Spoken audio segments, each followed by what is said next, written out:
Oma. Kalau di sini, kalau di sini saya panggil apa? Eyang. Atau biar tetap muda Bapak Ibu. Tapi nggak sopan ya. Sebenarnya rambut saya juga sudah putih. Faktor gen, dari SMP saya sudah kenal seni rambut. Jadi ulang dari awal nama saya Yuniati Arlen Hendrina Mangilomi. Susah. Kalau di Sumba nama Yuniati itu bulian, makanya saya jadi kebiasaan tidak suka nama itu. Karena kamu nih kayak orang kota saja, orang kampung juga gitu. Itu bulian, tidak cocok orang Sumba nama Yuniati. Jadi kalau kakak-kakak mau buat saya menangis, Yuni, pasti saya nangis. Itu kayak bulian buat saya, itu tidak sesuai dengan saya sebagai orang Sumba gitu. Itu latar belakang dari Yuniati. Saya curiga waktu itu ada artis atau apa yang mama saya suka di tahun 88 itu sehingga kasih nama saya Yuniati. Memang betul saya lahir di bulan Juni begitu. Iya, waktu saya di Bogor saya dipanggil Juni sama pendeta itu. Pak pendeta orang Tionghoa Chinese. Terus yang kedua Arlen, kan panjang saya ini cerita namanya. Bersyukurlah yang pertama kali dengar cerita ini Adius Bu. Biar berkesan gitu. Nama Arlen itu setelah saya cek, karena saya dulu ingin potong nama saya. Saya selalu dibully kalau mau ujian, semua teman-teman sudah rampung, saya belum rampung. Bagaimana caranya nama saya pas di kota? Nah akhirnya A itu selalu disingkat Arlen. Nah ketika saya tanya Arlen itu apa, kata mama waktu itu kakak-kakak saya itu beda umur 10-20 tahun dengan saya. Mereka lagi nonton bola, lalu ada pemain bola Belanda, mungkin Van Arlen atau apa, dikasih nama itu ke saya. Ya, jadinya Arlen. Lalu yang ketiga Hendrina. Tadi siang baru bercerita di rumahnya ibu di dalam rumah tangga Ibu Sumario. Saya sedang berkunjung di kelompok 3. Tadi saya cerita. Jadi Hendrina itu adalah nama dukun yang membantu mama itu melahirkan. Nah ceritanya waktu lahir itu pakai sarung, padahal secara medis itu tidak biasa, itu juga cukup berbahaya. Tetapi bidan itu yang latar belakangnya bukan ahli kebidanan itu bisa membantu mama saya melahirkan ibu dan bayi selamat. Dan bidan itu bukan orang lain, itu masih sepupu dari oma, dari eyang. Sehingga Hendrina itu adalah nama bidan. Begitu. Jadi berat ini. Terus yang berikutnya Mami. Nah, saya suku Sabu. Sabu itu salah satu pulau yang ada di NTT. Jadi di Sumba pun sebenarnya saya pendatang, begitu. Jadi di sini saya pendatang, di Sumba juga pendatang sebenarnya. Jadi sudah terbiasa jadi pendatang. Nah, Mami itu nama suku. Nah, ciri khas suku kami bahwa setiap orang harus punya nama kampungnya. Nah, Mami itu nama suku saya. Kalau saya orang Jawa berarti dipanggilnya Bu Untung. Karena Mami itu artinya beruntung. Nah, tetapi Mami ini ada masalah. Ternyata Mami ini nama adik bungsu dari oma, dari mamanya mama, yang ceritanya beliau tidak menikah sampai dipanggil Tuhan. Tapi saya ini punya teman hidup, jadi tolong doakan supaya nama itu sekedar nama. Untungnya saya ambil, tapi nggak menikahnya jangan. Saya ingin menikah gitu. Karena Pak Eko tahu yang menjadi pendeta itu perlu teman dekat. Yang dekat. Kalau berteman dekat dengan jemaat, nggak protes sama ini, nggak sama itu jadinya. Tapi kalau suami kan nggak ada yang protes. Masa baru teman akrab sama suami kan nggak ada yang protes. Jadi saya berharap saya ingin berkeluarga begitu, sehingga biarlah nama Mami itu beruntung.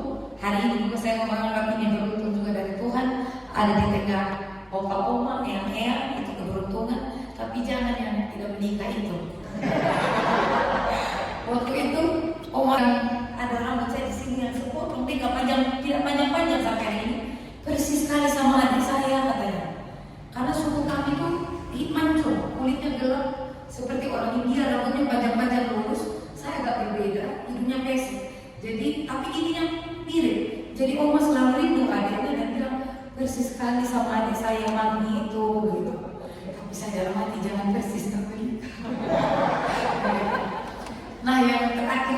Lomi. Lomi itu marga tapi bukan dari ayah. Lomi itu marga dari mama, karena ya mungkin orang tua tidak begitu peduli karena perempuan pasti ikut suami. Jadi bapak juga tidak mempertahankan marganya. Jadi biarlah ikut marganya mama, Lomi itu. Marga bapak itu Wadu.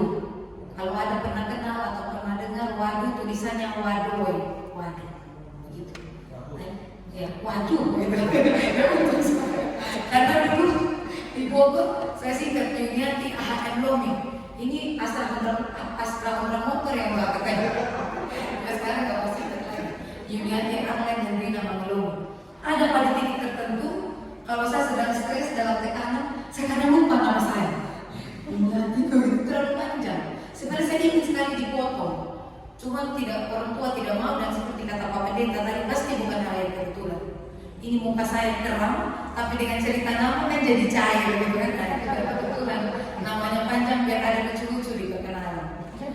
Ya, lahir 22 Juni 1948, tapi dari SD itu sudah salah menjadi 26 Juni. Jadi biasanya dirayakan 26 Juni, tapi tetap sama 1988 di Sumba Barat, Kota Waikabubak.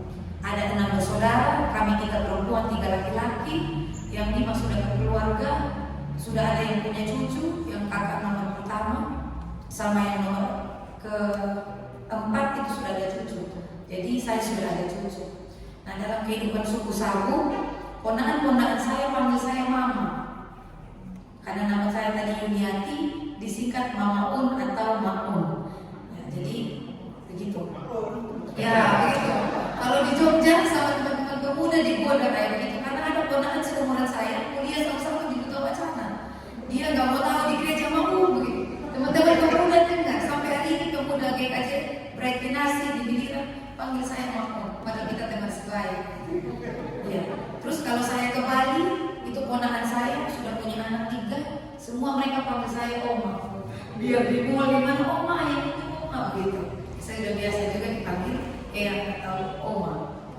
Lalu kalau Mama meninggal tahun 2002, saya masih kecil, karena komplikasi pembengkakan jantung, kanker payudara, dan mungkin tensi juga. Pokoknya banyak penyakitnya. Sedangkan Bapak meninggal 2020. Setelah saya putuskan pulang dari Palembang dan tidak kembali ke Palembang, ternyata 9 hari yang luar biasa itu Tuhan izinkan saya di rumah sakit. Masih basah kesedihan itu karena meninggal COVID itu rasanya lain. Saya tidak bisa menyentuh Bapak. Kami tuh, saya ingat sekali hari Minggu Bapak meninggal, paginya saya ajak ibadah by video call. Saya yang pimpin ibadah itu melalui video call. Jam 3 operasi intubasi, katanya begitu, tapi jam 6 dokter keluar dan menyatakan Bapak sudah tidak ada. Karena saat intubasi oksigen dilepas, sementara sudah pakai 2 oksigen saja, saturasinya hanya 60 sampai 40. Jadi Bapak Ibu ketika memutuskan untuk pulang dari Palembang itu hal berat. Saya menangis di pantai biar orang gak dengar suara saya, begitu. Tapi ketika 9 hari berkumpul dengan Bapak di ruang isolasi, saya diizinkan datang. Bapak datang seperti itu, saya di depan sini dengan dokter pantengin monitor saturasi. Di situ saya mengerti itu tadi Pak Pendeta betul sekali bahwa di hidup ini tidak ada yang kebetulan. Saya terima kasih banyak Tuhan. Saya terbatas dalam ruang dan waktu. Saya tidak tahu apa yang menanti saya di depan mata. Tetapi keputusan meninggalkan Palembang ternyata memberikan saya 9 hari yang luar biasa.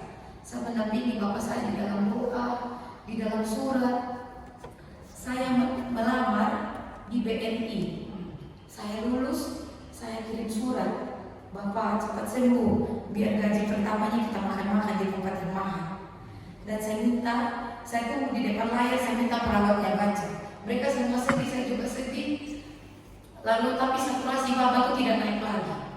Dan saya tahu ini sudah tidak bisa. Tetapi Bapak Ibu, 3 hari sebelum Bapak dibawa ke rumah sakit, Bapak turun saya datang dan bilang, Bapak lebih suka kamu di luar Pulau Sumba. Itu alasan mendasar saya berani lagi keluar dari Pulau Sumba. Kalau bilang mencintai Sumba, saya sangat mencintai Sumba. Sumba itu terluar, tertinggal, tidak banyak orang yang mau melayani di sana. saya mau begitu. Tapi Bapak itu begitu, saya kenal kamu dan saya lebih suka kamu di luar Pulau Sumba.